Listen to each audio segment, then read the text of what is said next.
Assalamualaikum warahmatullahi wabarakatuh dan selamat pagi anak-anakku. Berjumpa lagi dengan saya pada mata pelajaran IPA. Pada kesempatan kali ini kita akan belajar tentang tata surya. Namun sebelumnya seperti biasa kita berdoa dulu agar pelajaran yang kita terima hari ini bermanfaat bagi kita semua. Berdoa mulai. Selesai. Adapun tujuan pembelajaran kali ini adalah peserta didik dapat membuat model orbit planet. Kemudian yang kedua, peserta didik dapat mencari informasi tentang planet-planet penyusun tata surya. Yang ketiga, peserta didik mampu mendeskripsikan gerak rotasi dan revolusi bumi. Selanjutnya, peserta didik mampu mendeskripsikan gerak rotasi dan revolusi bulan. Dan yang terakhir, peserta didik mampu menjelaskan dampak rotasi dan revolusi bumi. Baiklah, kita mulai dari pembahasan yang pertama, yaitu tentang tata surya.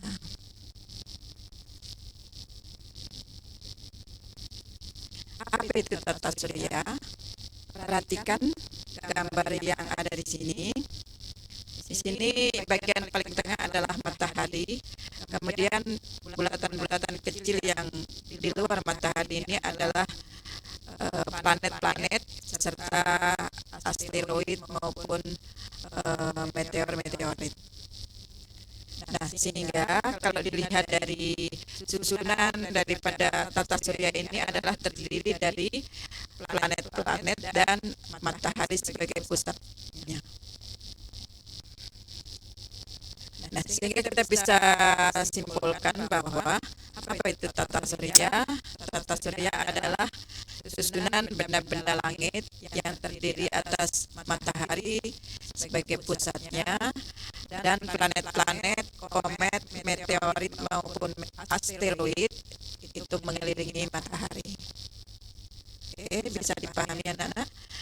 Nah, sekarang kalau kita lihat dari planet yang mengelilingi matahari itu dari yang paling dekat sampai yang jauh. Di sini ada paling dekat dengan matahari adalah Merkurius, kemudian Venus, Bumi, Mars, Jupiter, Saturnus, Uranus, dan Neptunus. Nah, kemudian di antara planet ini nanti dikelompokkan adanya planet dalam dan planet luar. Planet dalam di sini adalah planet yang dekat dengan matahari, meliputi Merkurius, Venus, Bumi, Mars. Kemudian di luar itu maka dikatakan planet luar. Oke. Untuk lebih jelasnya nanti kalian bisa lihat bagaimana ciri-ciri planet. Tiap-tiap planet itu cirinya apa saja, kemudian apa saja yang terdapat di dalam planet itu. Silahkan kalian bisa lihat di referensi lain. Misalnya kalian bisa lihat di YouTube maupun di buku-buku yang lain. Oke, untuk selanjutnya kita lanjut tentang materi pada tata surya tadi. Susunannya yang paling awal tadi adalah matahari. Kita bahas tentang matahari. Apa itu matahari? Ya, matahari adalah bintang yang terdapat di dalam tata surya yang memiliki 4 lapisan, yaitu inti matahari, ini paling tengah atau paling dalam. Kemudian selanjutnya adalah fotosfer, itu di luarnya inti. Kemudian kromosfer, itu di luarnya fotosfer. Dan yang terakhir yang paling luar adalah corona. Nah, sehingga lapisan matahari itu mulai dari dalam sampai luar itu terdiri dari inti matahari, kemudian fotosfer, kromosfer, dan yang terakhir adalah corona. Baik anak-anakku, saya rasa cukup jelas untuk kegiatan yang terdapat pada matahari ada apa saja. Silahkan kalian juga lihat di YouTube maupun di referensi yang lain. Di sini saya hanya menyampaikan yang poin-poinnya saja.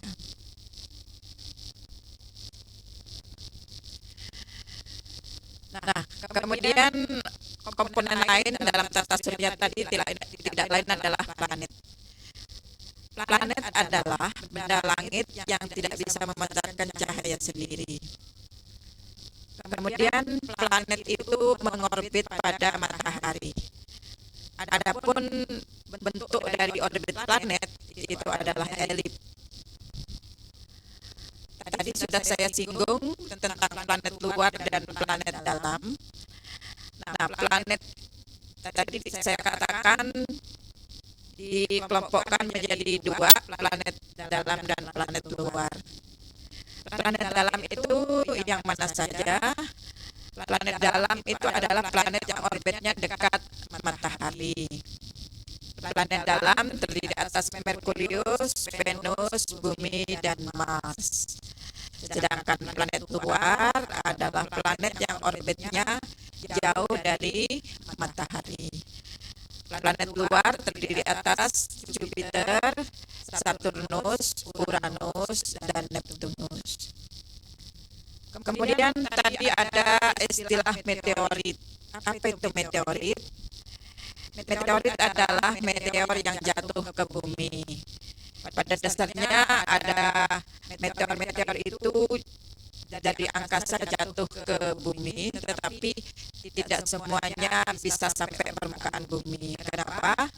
Karena kalau kita mengingat materi sebelumnya tentang atmosfer bumi, nah fungsinya sebagai pelindung bumi. Nah, sehingga meteor itu tidak seluruhnya bisa masuk ke bumi, tetapi habis di angkasa dihancurkan oleh atmosfer bumi. Adapun meteor yang sangat besar itu mungkin atmosfer tidak bisa menahan sehingga bisa lolos, tidak bisa dihancurkan oleh atmosfer sehingga bisa jatuh ke bumi. Nah, kemudian apa itu asteroid? Asteroid adalah potongan-potongan batu yang mirip dengan materi penyusun planet. Jadi istilah lainnya adalah planet-planet kecil. Asteroid berada dalam suatu sabuk antara Mars dan Jupiter yang disebut dengan sabuk asteroid.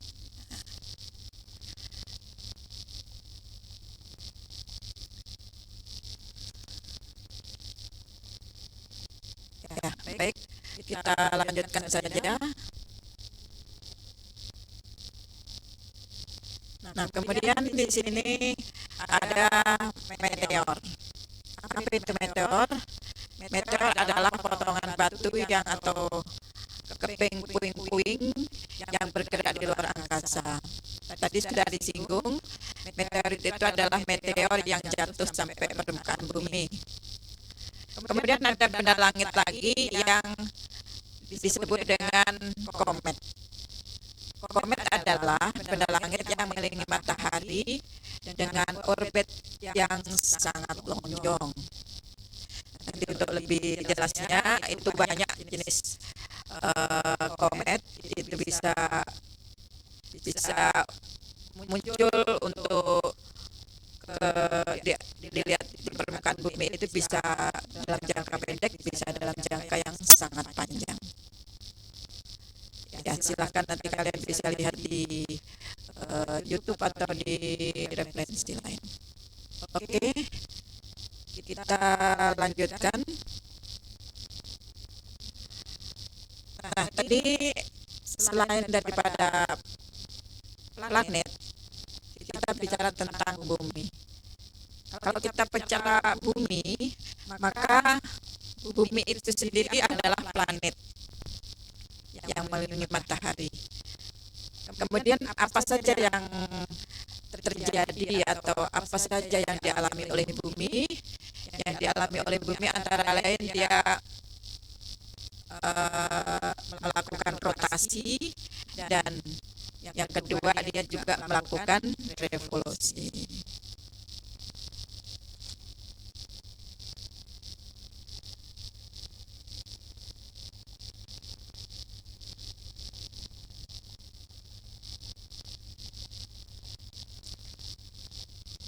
Nah, kemudian apa yang dimaksud dengan rotasi bumi?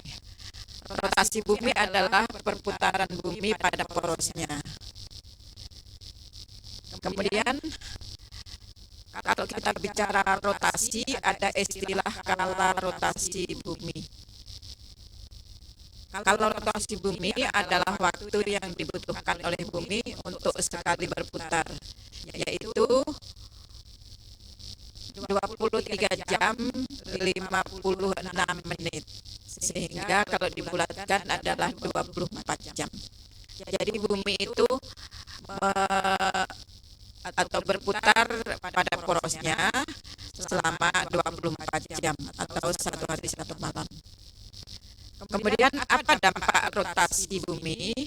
Dampak daripada rotasi bumi adalah adanya gerak semu harian matahari, sehingga kalau misalnya kalian tiap hari itu mengalami matahari seakan-akan terbit di sebelah timur dan tenggelam di sebelah barat, nah itu merupakan akibat daripada rotasi bumi. Kemudian adanya perbedaan waktu.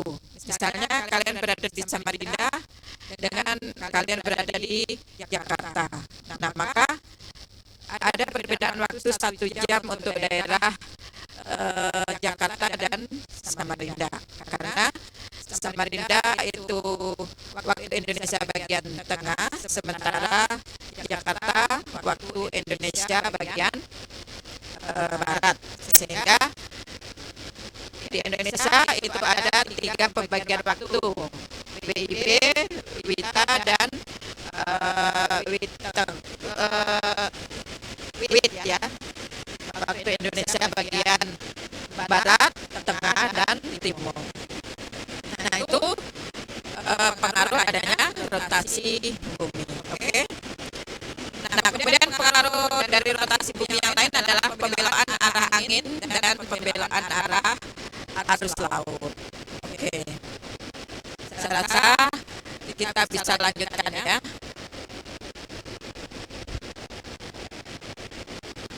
Nah, sekarang kalau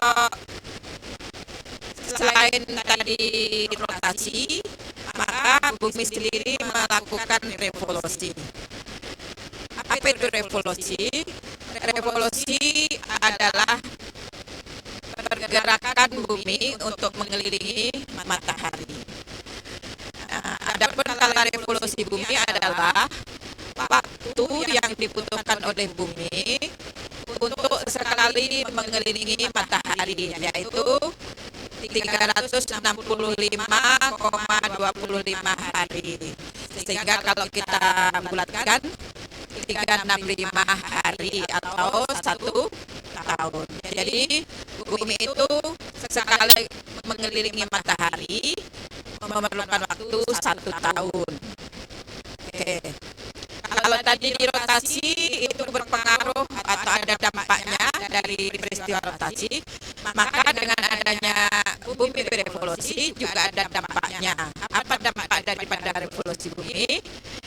Yang pertama, bisa terjadinya gerak semu tahunan matahari. Kalau tadi gerak semu harian matahari itu akibat rotasi, maka gerak semu tahunan matahari itu akibat revolusi. Nah, jadi seakan-akan untuk waktu-waktu tertentu seperti bisa dilihat di gambar di sini, maka seakan-akan matahari itu ada saatnya paling dekat dengan bumi, dan ada saatnya atau sewaktu-waktu maka matahari itu posisinya paling jauh dengan bumi. Nah, itu yang dimaksud.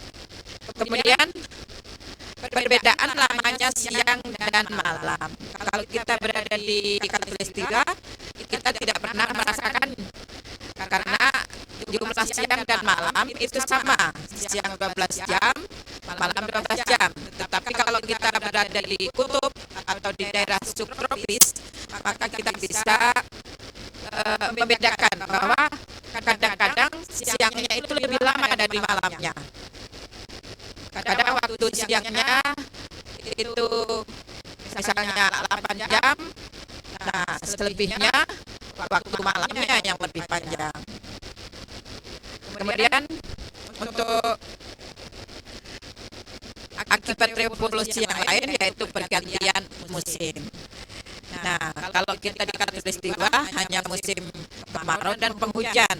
Tetapi kalau untuk daerah-daerah subtropis, nah maka ada 4 musim, ya. Ada musim semi, ada musim gugur, musim panas, dan musim dingin. Oke. Kemudian terlihatnya rasi bintang yang berbeda-beda dari waktu ke waktu, itu juga pengaruh dari revolusi bumi. Oke, bisa dipahami anak-anak? Nah, di sini bisa dari gambar ini bisa kalian lihat bahwa posisi bumi pada saat-saat tertentu dalam 1 tahun itu ada 4 posisi yang paling penting. Misalnya pada posisi ini di bulan September, dan pada posisi yang lain ini posisi matahari terhadap bumi itu berbeda. Oke. Kita lanjutkan untuk berikutnya.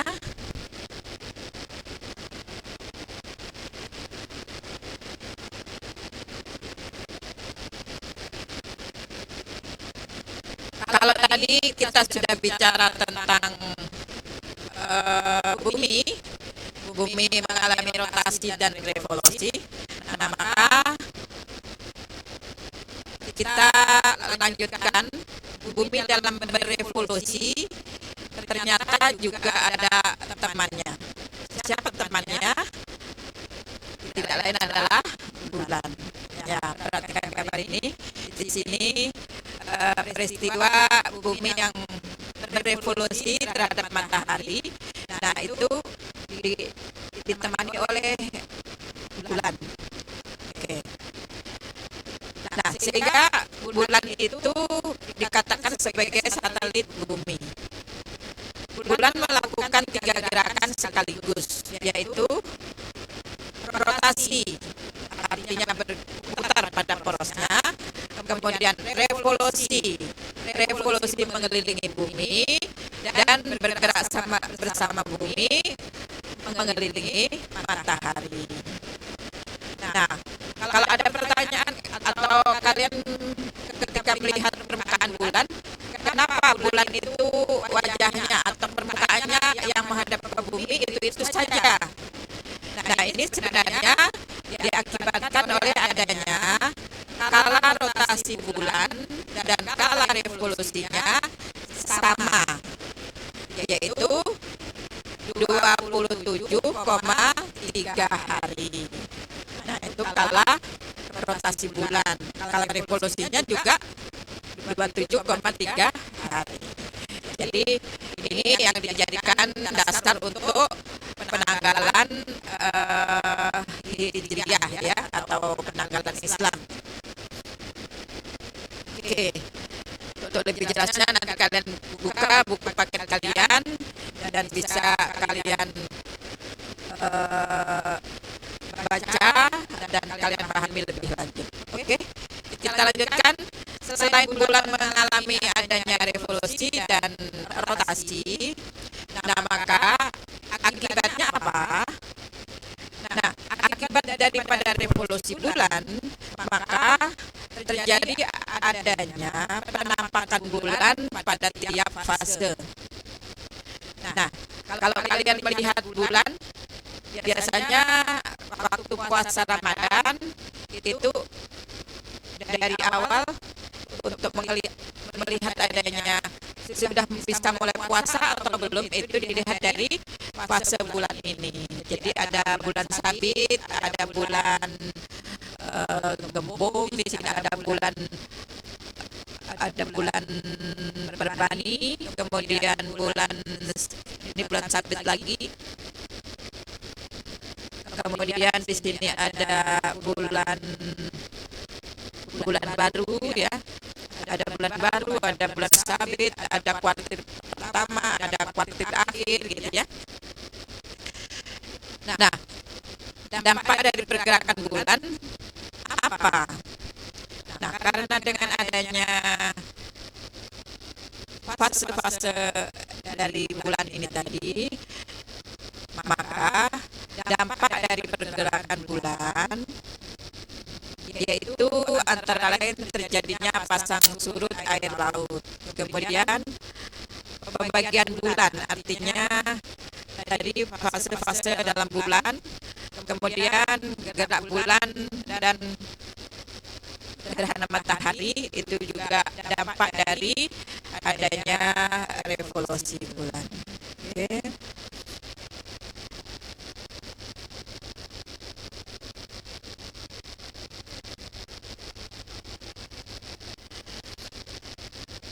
Tadi sudah dikatakan bahwa dengan adanya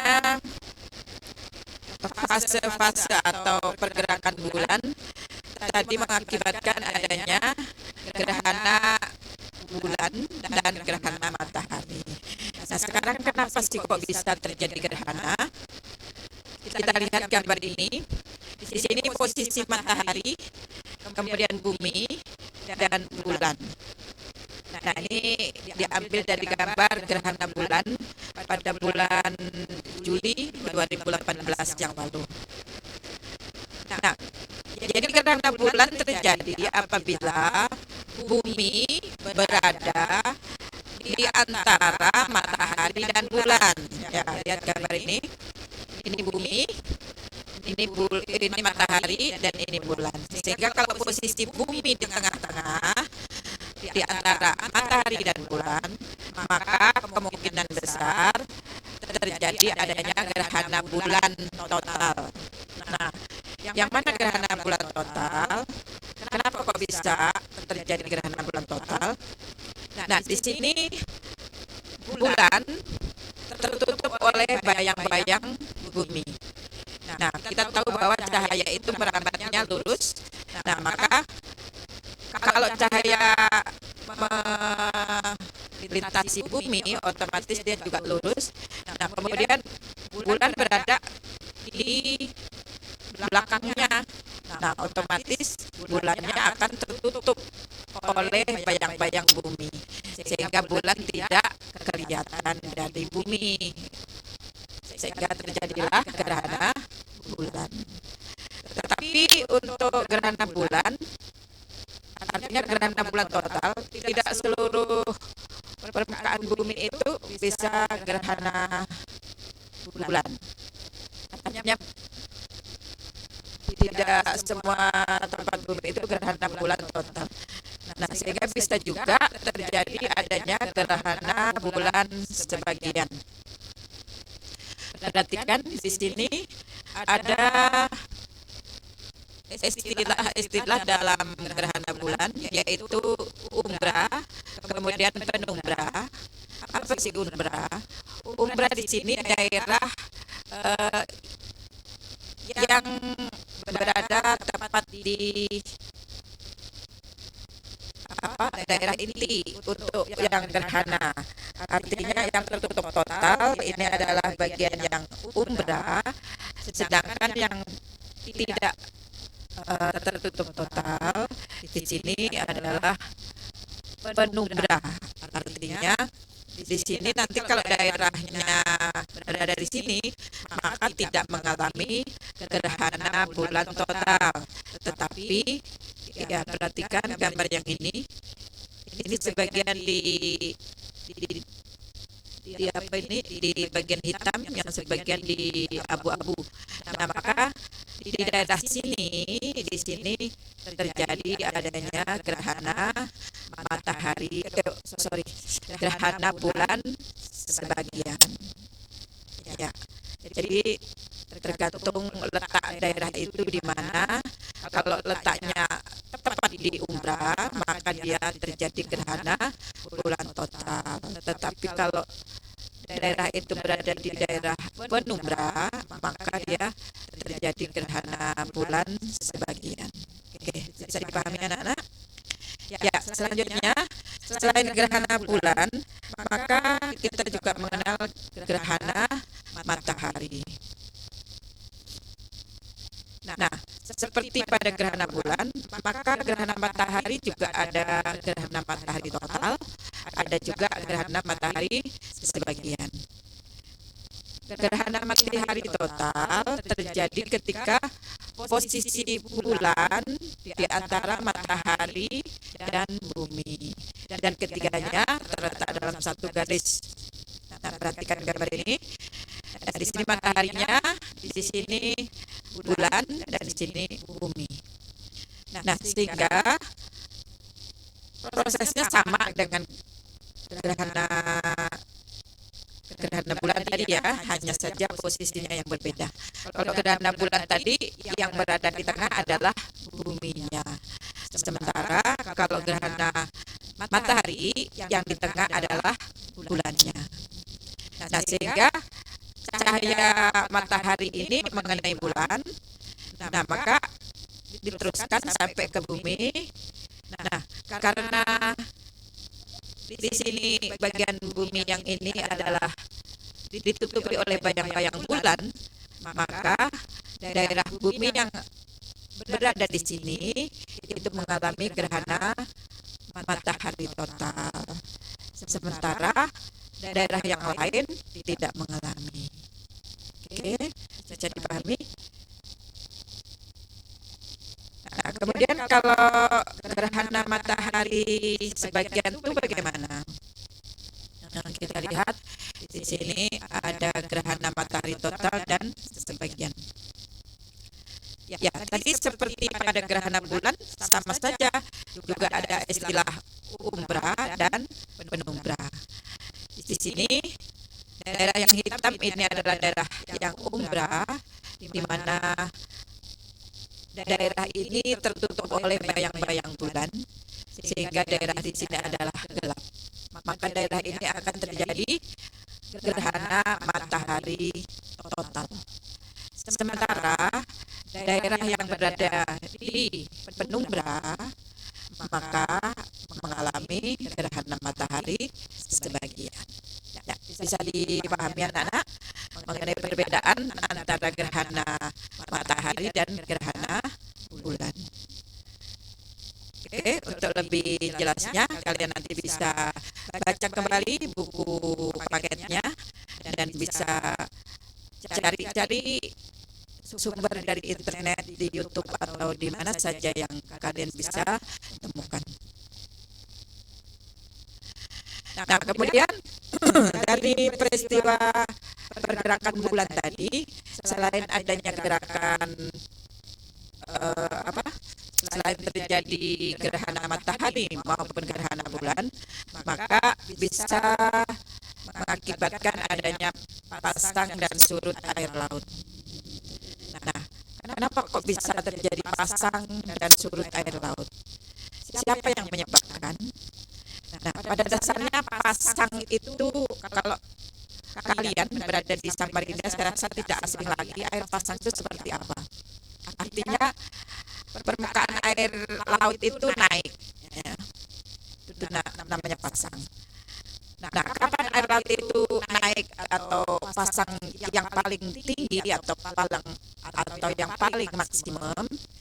Nah, maka ketika purnama, maka terjadi adanya pasang, istilahnya pasang purnama. Itu posisi air laut, kalian bisa lihat di sini gembung ke kiri dan gembung ke kanan. Nah, pada bulan purnama ini terjadi pasang purnama, pasang maksimum. Kenapa? Karena di sini gaya gravitasi di sini paling besar. Karena pada dasarnya pasang dan surut itu dipengaruhi oleh gravitasi matahari dan bulan. Tetapi yang lebih dominan adalah gaya gravitasi yang lebih dominan adalah dipengaruhi oleh gaya gravitasi bulan. Nah, sehingga ketika bulan purnama, maka di sini daerah yang dekat dengan permukaan ini bulan ini, maka mengalami pasang yang maksimum. Demikian pula juga yang bagian sini juga terjadi pasang maksimum. Nah, karena pasang maksimum itu terjadi pada bulan purnama, maka biasa disebut dengan pasang purnama. Sementara bagian yang daerah yang sini dengan daerah sini, bagaimana? Nah, daerah sini dan sini itu pasang tidak semaksimum atau tidak sebesar daerah yang kiri dan kanan ini. Nah, sehingga pada saat ini daerah yang di sini dan daerah yang di sini ini terjadi pasang berbanding. Jadi pasang berbanding tidak sebesar pasang purnama. Oke, bisa anak-anak dipahami sampai sini? Saya rasa untuk poin-poin yang ada pada materi tata surya untuk kali ini kita bisa akhiri. Tetapi sebelum kita akhiri, kalian bisa lihat di sini.